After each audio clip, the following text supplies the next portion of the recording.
ICC cricket world cup में Australia की अफगानिस्तान के खिलाफ फतह न सिर्फ उसे सेमीफाइनल में ले गई बल्कि ऑस्ट्रेलियाई टीम ने पाकिस्तान के लिए भी राह हमवार कर दी। अब तक भारत, ऑस्ट्रेलिया और जनूबी अफ्रीका ने सेमीफाइनल के लिए क्वालिफाई कर लिया है, जबकि पाकिस्तान को सेमीफाइनल में पहुंचने के लिए अब ज़्यादा मुश्किल का सामना नहीं करना पड़ेगा।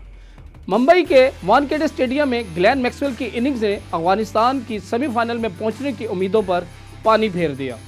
पॉइंट्स टेबल पर नज़र डालें तो अब तक भारत, जनूबी अफ्रीका और ऑस्ट्रेलिया लास्ट फोर में जगह बना चुकी हैं, जबकि तीसरी टीम के लिए न्यूजीलैंड, पाकिस्तान और अफगानिस्तान में मुकाबला है।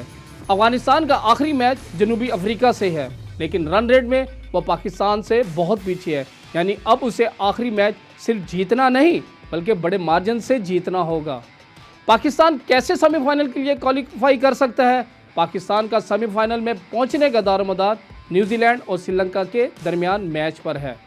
अगर इसमें केवी टीम हार गई या मैच बारिश की नज़र हुआ तो कौमी टीम को इंग्लैंड को सिर्फ शिकस्त देना होगी, क्योंकि इस वक्त तक अफगानिस्तान और जनूबी अफ्रीका के मैच का फैसला हो चुका होगा। अगर न्यूजीलैंड आखिरी मैच जीतती तो पाकिस्तान को आखिरी मैच इंग्लैंड के खिलाफ बड़े मार्जिन से जीतना होगा। अगर न्यूजीलैंड ने श्रीलंका को 50 रन से शिकस्त दी तो पाकिस्तान को इंग्लैंड को 180 रन से शिकस्त देना होगी। अगर न्यूजीलैंड ने श्रीलंका को 1 रन से हराया तो पाकिस्तान को इंग्लैंड को हराने के लिए 131 रन का मार्जिन चाहिए होगा। अगर श्रीलंका ने न्यूजीलैंड को शिकस्त दी तो पाकिस्तान को सिर्फ इंग्लैंड को हराना होगा और वो क्वालिफाई कर लेगा।